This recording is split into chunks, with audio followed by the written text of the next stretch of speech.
ஒரு ஜென்ரலான மோட்டிவ்னு வச்சுக்கலாம். ஒரு தம்பி கேட்டிருக்க அப்படி பேர் சொல்ல அவரது நண்பருக்கு என்னென்னா, கல்யாணம் நிச்சயதார்த்தம் முடிஞ்சது.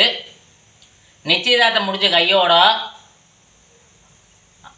அந்த பாசம், அந்த பையனோட பாசம் அம்மா மேலே, அவங்க வீட்டு மேலே இல்லாமல் பொன் வீட்டார் மேலே இருக்கக்கூடிய பாசம் அதிகமாகி அங்கேயே அதிகமாக ஸ்பெண்ட் பண்ணுறது, இங்கே கண்டுக்கிறது இல்லை.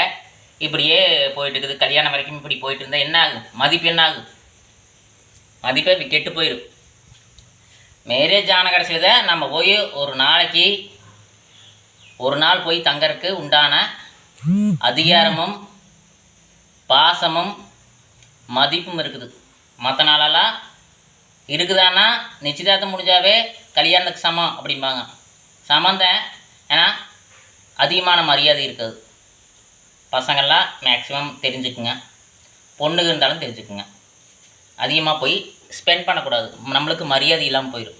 ஒன்றுன்னா அம்மா அப்பா இப்போவே என்னடா இப்படியே போயிட்டானா, இப்போவே கையோடு கூட்டிகிட்டு போயிட்டாங்களா, ஐயோ இப்போவே ஆளாக மாய்க்க கூட்டிகிட்டு போயிட்டாலே அப்படின்ட்டு நீ கட்டிக்க போகிற பொண்ணு மேலே எங்களுக்கு ஒரு சிந்தனை வரும். மேரேஜ் ஆன கடைசியில் இதே மாமியார் மருமகளுக்கு உண்டான சண்டைக்கு முதல் படி தம்பி. சரியா? வேறு எதுவும் கிடையாது. நீ எடுத்து வச்ச பாடம், நீ சொல்லி கொடுத்த பாடம் தான். ஃபஸ்ட்டு அம்மாவை வேண்டாம்னு சொல்லிட்டு அங்கே போகிறது, அவங்க கூட ஸ்பெண்ட் பண்ணுறது. அவங்க இங்கே மேரேஜ் ஆகி வந்தால் அம்மா அப்பா சொல்லும்போது எதிர்த்து பேசுவாங்க, வந்து ஒரு வாரத்தில் எதிர்த்து பேசுவாங்க.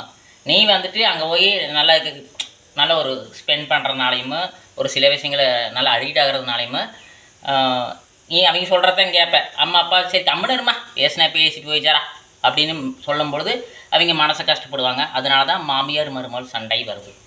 பல்வேறு விதமான சண்டைக்கு உண்டான விஷயம். சரியா? அதாவது ஒருத்தவங்க வந்து நம்மக்கிட்ட பழகுறாங்க, புதுசாக பழகுறாங்க. அந்த புது பழக்கம் வந்துட்டு நல்லா பழகி அவங்கள புரிஞ்சுட்டு அவங்களோட நல்லா ஸ்பெண்ட் பண்ணுறதுக்கு கிட்டத்தட்ட 2-3 மாதம் ஆகுது. 2-3 மாதம் 6 மாதம் கழிச்சு கூட சண்டை போகுது. உடனே சண்டை பிடிக்கிற காரணம் என்னென்னா, நீ நம்பிக்கை கொடுக்குறது அவங்க விட்ட. நீ ரொம்ப அதிகமான நம்பிக்கை கொடுக்கும்போது நீ வந்து பழக்கமே ரொம்ப ஒரு பழக்கமானீங்க. பழக்கமானவரோட அம்மா தானே சிட்டி அத்தைங்கிறத பழக்கமானவரோட அம்மா தானே. இந்த பேச்சு வந்து தீமாற வருது, கக்கு பேச்சு. சரியா? இதெல்லாம் ஏகப்பட்ட விஷயம் இருக்குது. இது நிறைய பேர் தெரியாது. பசங்களுக்கெல்லாம் தெரிஞ்சுக்குங்க.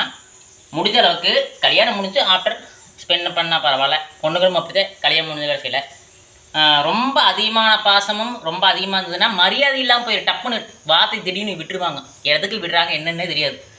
எல்லாம் அப்படியே வாழ்க்கை போயிட்டு இருக்குது. அம்மா அப்பா முக்கியம் தம்பி நம்மளுக்கு.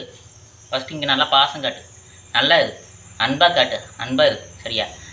அப்புறம் நீயே அங்கே பெண் வீட்டார் பக்கத்தில் பாசம் காட்டலாம். சரியா? ரொம்ப பேசினோம்னாலும் ஒரு சில பசங்களுக்கு என்ன சொல்கிறேனே தெரியாது. நல்லா கவனித்து, நான் சொல்கிறத நல்லா கவனித்து யோசித்து செய்யணும். சரியா தம்பி?